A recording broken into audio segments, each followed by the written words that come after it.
Good morning, students. I will teach you the next topic of chapter Matter in Our Surroundings. The next topic is states of matter. Matter की अवस्थाएं. Matter कितने state में पाए जाते हैं?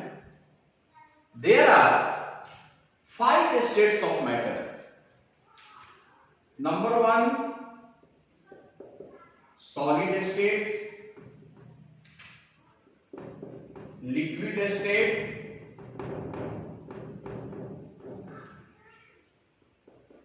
gaseous state,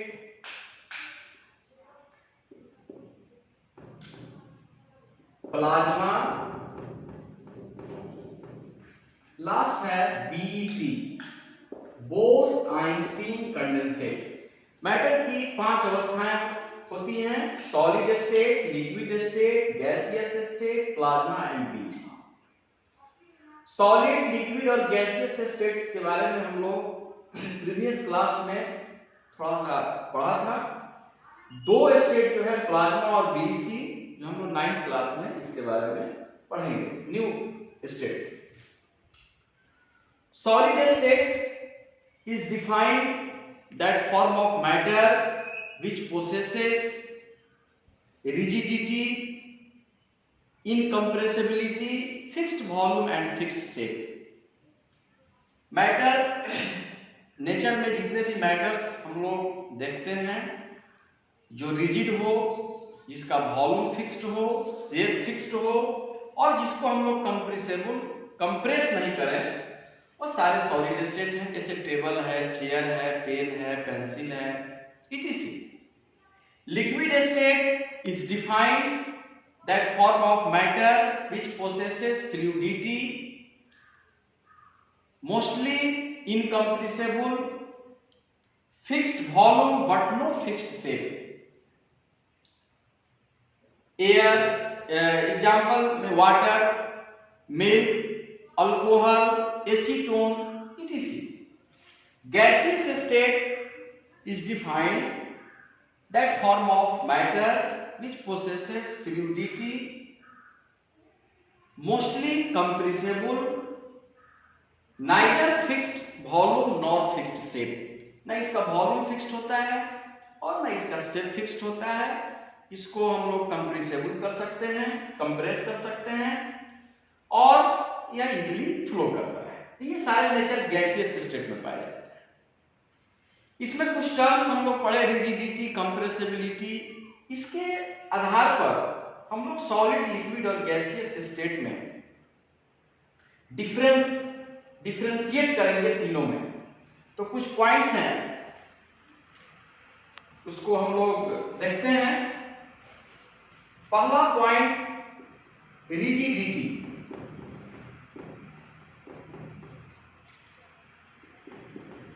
compressibility.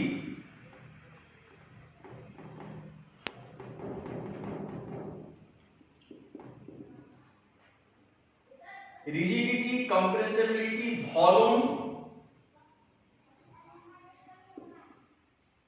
Shape,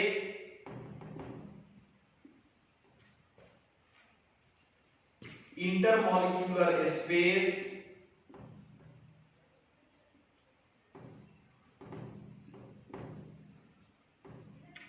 intermolecular space,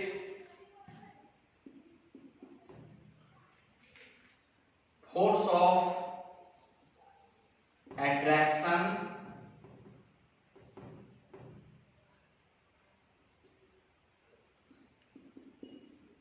density,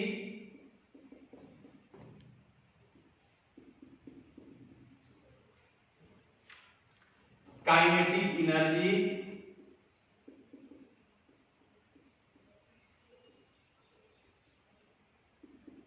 diffusion.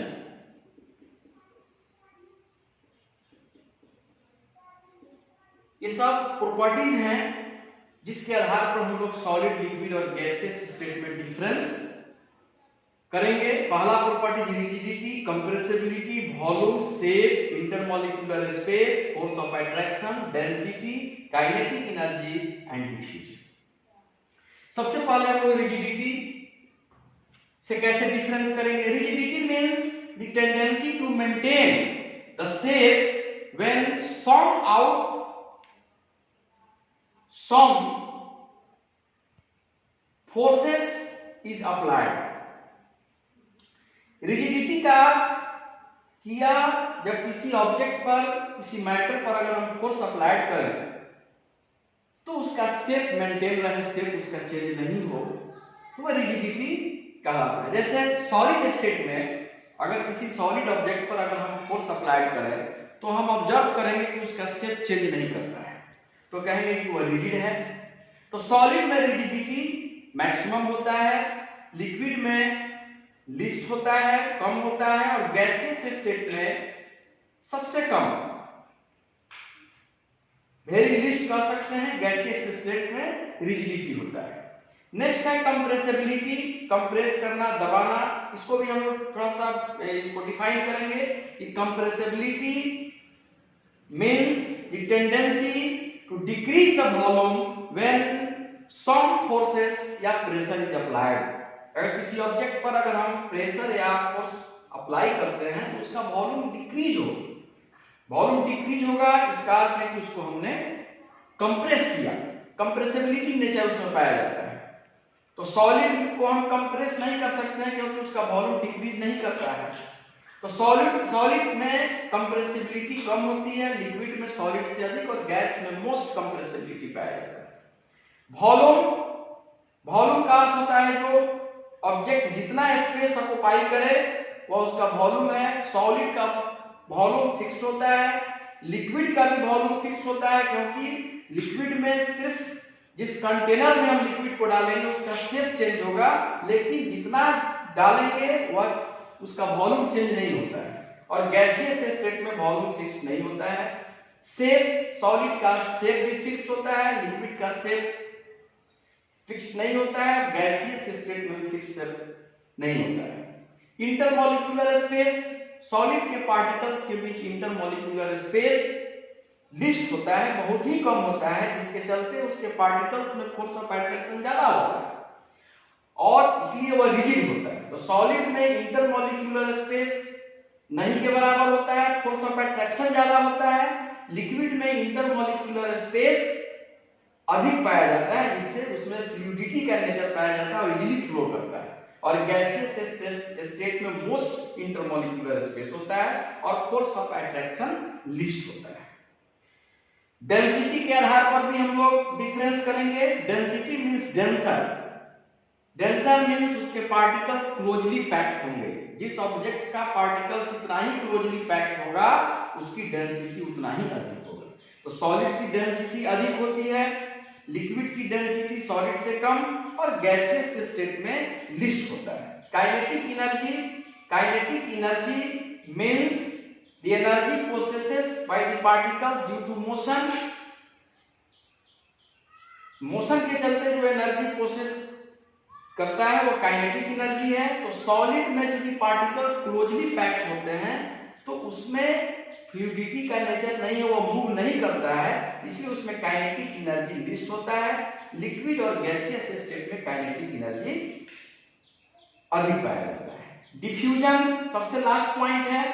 Diffusion means the intermixing of particles of matter, different particles of matter to each other on their own is called diffusion। जब particles खुद अपने आप मिल जाए different particles तो उसको हम लोग कहेंगे कि वो एक दूसरे में डिफ्यूज हो गया। जैसे पिछले क्लास में हम लोग पोटेशियम परमैंगनेट को वाटर में डिफ्यूज किया था, तो देखा कि उसके जो पार्टिकल्स हैं 2 से 3 क्रिस्टल वो अपने आप वाटर के पार्टिकल्स में डिफ्यूज हो गए। तो डिफ्यूजन सॉलिड लिक्विड में डिफ्यूजन, लिक्विड में भी डिफ्यूजन होता है। जैसे potassium permanganate solid liquid diffusion का एग्जांपल है। पोटेशियम परमैंगनेट जब वाटर में मिक्स होगा तो सॉलिड लिक्विड का डिफ्यूजन होगा। अल्कोहल जब वाटर में मिक्स होगा तो लिक्विड इन लिक्विड डिफ्यूजन होगा। एरिएटेड ड्रिंक्स जैसे सोडा वाटर है, CO2 वाटर में जब डिफ्यूज होगा तो गैस इन लिक्विड डिफ्यूजन होगा। सॉलिड डिफ्यूजन बहुत कम होता है, लेकिन उसका एक एग्जांपल है जैसे ब्लैक बोर्ड पर हम लोग चौक से लिखते हैं तो लिखने के क्रम में चौक का जो पार्टिकल्स है वो ब्लैक बोर्ड में कहीं ना कहीं मिक्स हो जाता है, डिफ्यूज हो जाता है, जो सॉलिड सॉलिड का एग्जाम्पल है। तो डिफ्यूजन के आधार पर भी हम लोग डिफरेंस करेंगे। तो सॉलिड स्टेट में डिफ्यूजन बहुत कम होता है, लिस्ट है। लिक्विड और गैसियस स्टेट में डिफ्यूजन अधिक होता है। ऐसे डिफ्यूजन दो फैक्टर पर डिपेंड करता है, एक टेम्परेचर और एक डेंसिटी। टेम्परेचर इंक्रीज होने से रेट ऑफ डिफ्यूजन भी इंक्रीज होता है। जैसे इसका एग्जांपल मैं दे रहा हूं कि दो बीकर लेंगे, एक में हॉट वाटर और एक में कोल्ड वाटर डालेंगे और दोनों में एक एक चम्मच अगर हम लोग हॉर्लिक्स मिलाएं तो हम देखेंगे कि हॉट वाटर में हॉर्लिक्स तेजी से डिफ्यूज हो जाता है और कोल्ड वाटर में डिफ्यूज होता है, लेकिन उसका रेट कम होता है, धीरे धीरे डिफ्यूज करेगा। तो देखा कि हॉट वाटर इसके उसमें रेट ऑफ डिफ्यूजन अधिक है। दूसरी चीज डेंसिटी पर डिपेंड करता है।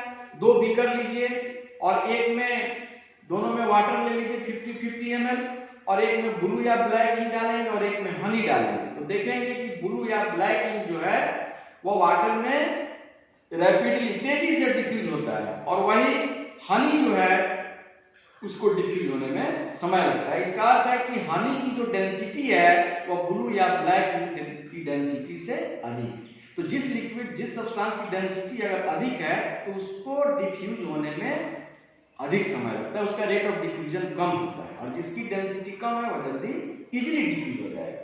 तो इस आधार पर हम लोग इसके 9 पॉइंट्स हैं और इस आधार पर हम लोग सॉलिड लिक्विड गैसियस स्टेट में डिफरेंस हम लोगों ने पाया और इसको हम लोग कॉपी पर एक नोटबुक पर इसका डिफरेंस हम लोग एक प्रिपेयर करेंगे और अगले वीडियोस में हम लोग इसका change of states of matter पढ़ेंगे कि कैसे सॉलिड लिक्विड में चेंज होता है, लिक्विड गैसियस स्टेट में चेंज होता है। तब तक आप